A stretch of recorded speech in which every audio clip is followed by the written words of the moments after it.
بسم اللہ الرحمن الرحیم۔ آج کا جو ہمارا موضوع ہے وہ ہے اسلام کا معاشرتی نظام۔ انسان ایک معاشرتی حیوان ہے اور اپنی فطرت میں اجتماعی زندگی کا محتاج ہے۔ بغیر اجتماعیت کے اس کی زندگی ناممکن ہے۔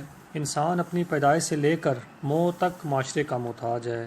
اس کا جسم، اس کی عقل، اس کی پیدائش جیسے اہم تحفے بھی خالق کائنات نے اجتماعی تعلقات کے لیے اسے عطا فرمائے ہیں۔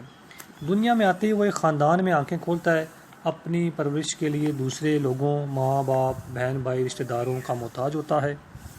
پھر ہوش سنبھالتے ہی اس کو ایک سوسائٹی سے، ایک برادری سے، ایک بستی سے، ایک قوم سے، ایک نظام تمدن اور نظام معیشت و سیاست سے واسطہ پڑتا ہے۔ نیز فرد یا انسان اپنی ہر متعلقہ شے مثلاً خوراک، لباس، مکان اور زندگی کے دوسرے ہر شعبے میں اجتماعیت کا محتاج ہے، اور اگر اس کے وہ تمام رشتے و تعلقات ختم کر دی جائیں جو اجتماعیت کی وجہ سے اس کو حاصل ہوتے ہیں تو پھر اس کے پاس کچھ بھی باقی نہیں رہتا اور اس کی حیثیت ختم ہو جاتی ہے۔ انسان کے اعمال، مقاصد اور عادات کی اجتماعی زندگی کے بغیر کوئی قیمت نہیں ہے۔ تھوڑے سے غور و فکر سے یہ بات سمجھ میں آ جاتی ہے کہ ہر ایک فرد یا انسان دوسروں کی زندگی پر اثر انداز ہوتا ہے اور ان سے متاثر بھی ہوتا ہے، اور اس لیے اس کو فطری طور پر اجتماعیت کا خوگر مان لینا بے دلیل نہیں ہے۔ چنانچہ ایک اجتماعیت مختلف افراد کی وجہ سے وجود میں آتی ہے اور ہر فرد کا نفع و نقصان اس کی اجتماعیت کے نفع و نقصان پر اثر ڈالتا ہے، اور دونوں ایک دوسرے کے سہارے قائم ہیں۔ چھوٹی اجتماعیت سے لے کر بڑی اجتماعیت تک ہر جگہ یہ تعلق موجود ہے۔ مثلا سب سے چھوٹی اجتماعیت خاندان ہے جو والدین، اولاد اور قریبی رشتہ داروں سے بنتی ہے، اور جن میں باہمی اعتماد اور خدمت گزاری کا معاملہ رہتا ہے۔ اس کی حیثیت بالکل انسانی جسم کی طرح ہے کہ ہر ایک اس کو تکلیف پہنچتی ہے تو تمام اعضاء تکلیف محسوس کرتے ہیں۔ مثلا ایک لڑکا خراب ہو جائے تو سارے خاندان کو خوش بختی سے محروم کر دیتا ہے، یا اگر ایک باپ شرابی یا جواری ہو تو اس کی یہ بری عادت پورے خاندان کی زندگی پر اثر انداز ہوتی ہے اور تمام خاندان کی معاشرت کو تنگ اور گھر کے پورے مالی انتظامی نظام اور ماحول کو درہم برہم کر دیتی ہے۔ پھر کنبے سے بڑی جماعتوں میں بھی صورتحال مختلف نہیں ہے۔ مثلا سکول، جہاں طلباء، اساتذہ اور عملہ ایک جسم واحد ہیں، ان میں ہر شخص اپنے شخصی اعمال سے اسکول کے نیک نامی یا بدنامی کا باعث بن سکتا ہے۔ یہی حال ایک بڑی اجتماعی یا گروہ کا ہے کہ ایک فرد کا کوئی نمایاں کام ساری اجتماعی یا گروہ کی قدر و قیمت کو بڑھا دیتا ہے، اور ایک شخص کی لاپرواہی سے پوری اجتماعیت کی ذلت و رسوائی ہو جاتی ہے۔ مثل مشہور ہے کہ ایک مردہ مچھلی سارے تالاب کو گندا کر دیتی ہے۔ پھر ان اجتماعی اداروں میں ملت یا قوم ایک بڑا ادارہ ہے جو دین یا زبان یا معاشرت کے ذریعے ایک ہونے کی دعوت دیتا ہے، اور اس طرح سے تمام افراد پر ایک ہی قانون عائد کرتا ہے، اور اس کے تمام افراد نفع و نقصان میں مشترکہ ہوتے ہیں۔ اور ملت جو جغرافی حدود سے بالاتر ہے اور دین کے رشتے سے انسانوں کو بھائی بھائی بناتی ہے، اس کی بنیاد اکٹھے ہونا اس قدر مفید ہے۔ اگر حقیقی وجہ اس کو کہا جائے تو درست ہے۔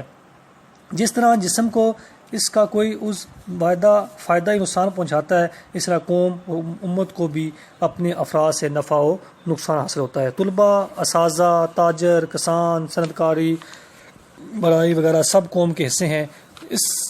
جو اس کا جسم سنوارتے بناتے ہیں اس کے نفع و نقصان پر اثر انداز ہوتے ہیں، اور یہ اثر انسان کے اچھے اور برے اعمال کے مختلف درجات کے اعتبار سے مختلف ہوتا ہے، اور قوم کی ترقی کا پیمانہ اس کے افراد کے مشترکہ اعمال کے لحاظ سے ہی بنتا ہے۔ اب اس سے آگے بڑھیے، تمام انسان جنس، رنگ و روپ، بول چال، مذاہب کے اختلاف کے باوجود ایک ہی جسم انسانیت کے افراد اعضاء ہیں۔ اس لیے ہر قوم دوسری قوموں پر اثر ڈالتی ہے اور صنعت و حرفت، تجارت، علوم اور اخلاق میں ایک دوسرے کو متاثر کرتی رہتی ہے۔ مختلف اقوام کے درمیان خوبیوں، عادات کا فطری اختلاف اور دراصل ان کے درمیان الفت و محبت پیدا کرنے سے نہیں رکتا، جس طرح ایک کنبے کے افراد میں مرد و عورت کا سخت اور نرم مزاج ہونا ان کی حفاظت اور ان کے جسم واحد ہونے کی نفی نہیں کرتا۔ غرض معاشرے کے یہ بے شمار تعلقات ہیں جو ایک انسان کو دوسرے انسانوں سے اور دوسرے انسانوں کو سے جڑے ہوتی ہیں۔ انہی کی درستی پر ایک ایک انسان کی، ایک ایک معاشرے کی اور بحیثیت مجموعی تمام انسانوں کی فلاح و بہبود کا انحصار ہے۔ وہ صرف اللہ واحد لا شریک ہی ہے جو انسانوں کو ان تعلقات کے لیے صحیح اور انصاف پر مبنی مضبوط اصول حدود بتاتا ہے۔ جب انسان اس کی ہدایت سے بے پرواہ ہو کر خود مختار بنا، اس نے کسی اصول کا لحاظ رکھے بغیر اپنے طور پر انصاف کرنا چاہا، تو پھر نہ تو کوئی مستقل اصول باقی رہتا ہے، نہ انصاف و سچائی۔ اس لیے خدا کی رہنمائی سے محروم ہو جانے کے بعد نفسانی خواہش اور ناقص علم و تجربہ کے سوا کوئی چیز ایسی باقی نہیں رہتی جس کی طرف انسان رہنمائی کے لیے رجوع کر سکے۔ اس کا نتیجہ یہ ہے کہ جس سوسائٹی کا نظام لادینیت یا مذہب سے دوری کے اصولوں پر قائم ہوتا ہے، اس کے اصول غیر مستقل ہوتے ہیں اور روز بنتے یا ٹوٹتے رہتے ہیں۔ انسانی تعلقات کے ایک گوشے میں ظلم، ناانصافی، بے ایمانی اور آپس میں بے اعتمادی پیدا ہونے کا امکان پیدا ہو جاتا ہے۔ تمام انسانی معاملات میں انفرادی، طبقاتی، قومی اور نسلی خود غرضیاں اور بگاڑ پیدا ہو جاتا ہے، اور دو انسانوں کے تعلق سے لے کر قوموں کے تعلق تک کوئی رابطہ ایسا نہیں رہتا جس میں ٹیڑھ نہ آ جاتا ہو۔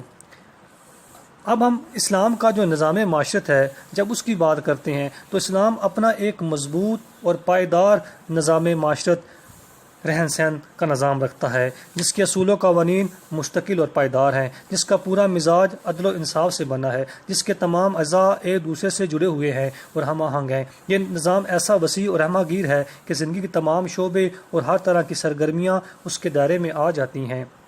یہ انسان کے دل و ضمیر اور اس کے معاملات زندگی دونوں پر غالب ہے اور اپنی ہدایات اور قانون سازی میں دین و دنیا پر حاوی ہے۔ معاشرہ افراد کے مجموعے کا نام ہے، اس لیے اسلام جہاں جماعتی اور معاشرتی اصلاح کرتا ہے، وہیں فرد کو بھی نظر انداز نہیں کرتا، بلکہ اس کی اصلاح کو نقطۂ آغاز قرار دیتا ہے، کیونکہ وہ معاشرے کی بنیادی اکائی ہے۔ اس کی اصلاح معاشرے کا سدھار ہے، اس لیے اس کے نظام میں فرد اور معاشرے دونوں کی اصلاح و تربیت برابر اہمیت رکھتی ہے۔ اسلام ہر فرد کی جداگانہ شخصیت کو مانتا ہے۔ وہ انسان کو محض اجتماعی نظام کا بے جان اور بیکار پرزہ یا ماحول کا محض ایک عکس نہیں سمجھتا، بلکہ اسے معاشرے کا انتہائی اہم جز اور اصل تاریخ ساز قرار دیتا ہے۔ وہ ایک طرف تو اس میں یہ احساس پیدا کرتا ہے کہ انسان اپنے اعمال کا ذمہ دار اور اپنی پوری زندگی کے لیے خدا کے سامنے جواب دہ ہے۔ خدا کے سامنے ہر فرد کی ذمہ داری انفرادی ہے، اس طرح خود معاشرے میں بھی ہر فرد کی شخصیت کے تحفظ اور نشو و نما ارتقاء کا پورا موقع ہونا چاہیے۔ اللہ تعالیٰ قرآن مجید فرقان حکیم ارشاد فرماتا ہے، جس کسی نے نیک کام کیا تو اپنے لیے کیا، جس کسی نے برائی کی تو خود اس کے آگے آئے گی۔ ایک حدیث شریف میں آپ صلی اللہ علیہ وسلم نے فرمایا، ان تم میں سے ہر ایک گلابان ہے، ذمہ داریاں اور نگران ہے، ہر ایک گلابان سے اس کی ذمہ داری کے بارے میں پوچھا جائے گا۔ اس احساس ذمہ داری کے پیدا کرنے کے بعد دوسری طرف ضرورت اس بات کی ہے بندے کا ایمان خدا، رسول کریم صلی اللہ علیہ وسلم اور آخرت پر برابر تازہ کیا جاتا ہے۔ اس سلسلے میں علم دین سے واقفی سب سے اہم ہے، چنانچہ اسلام حصول علم کو بڑی اہمیت دیتا ہے۔ حضور نبی کریم صلی اللہ علیہ وسلم تو یہ دعا مستقل طور پر سکھائے گی، وَقُلِّ رَبِّ زِدْنِی عِلْمًا، اور کہہ دیجئے کہ پروردگار میرے علم میں اضافہ فرمایا۔ حتیٰ کہ آپ صلی اللہ علیہ وسلم نے یہاں تک فرما دیا، علم حاصل کرنا ہر مسلمان مرد اور عورت پر فرض ہے۔ چنانچہ امام غزالی رحمۃ اللہ علیہ تعالیٰ فرماتے ہیں کہ دین کا اتنا علم کہ اسلام کیا ہے، اس کی بنیادی معمولات کیا ہیں، فرض عین کا درجہ رکھتا ہے۔ پھر علم دین کے ساتھ ساتھ اس علم کا اصول بھی ضروری ہے جو زندگی کو قائم رکھنے اور تمدن کے فروغ کے لیے ضروری ہے۔ گویا اسلام ایک فرد کو ایسے راستے پر چلانا چاہتا ہے جس پر اسلام کی مضبوطی اور عملی زندگی کی تعمیر کا انحصار ہے۔ علم دین کا ایک بڑا مقصد عملی زندگی کی اصلاح ہے، اس لیے اسلام ہر فرد میں عمل کا جذبہ پیدا کرتا ہے اور کوشش اور جدوجہد کی امید اس کے ذہن پر نقش کرتا ہے۔ انسان قرآن مجید میں اللہ تعالیٰ ارشاد فرماتا ہے، انسان کو وہی کچھ ملتا ہے جس کی وہ کوشش کرتا ہے۔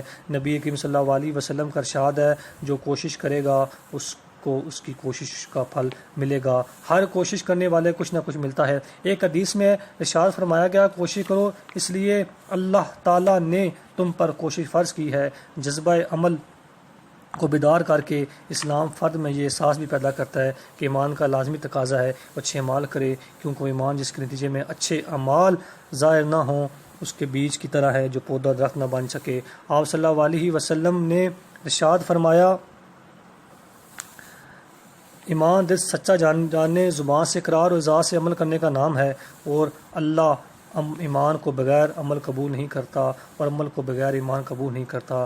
گویا ایمان اور عمل ایک دوسرے کے لیے لازم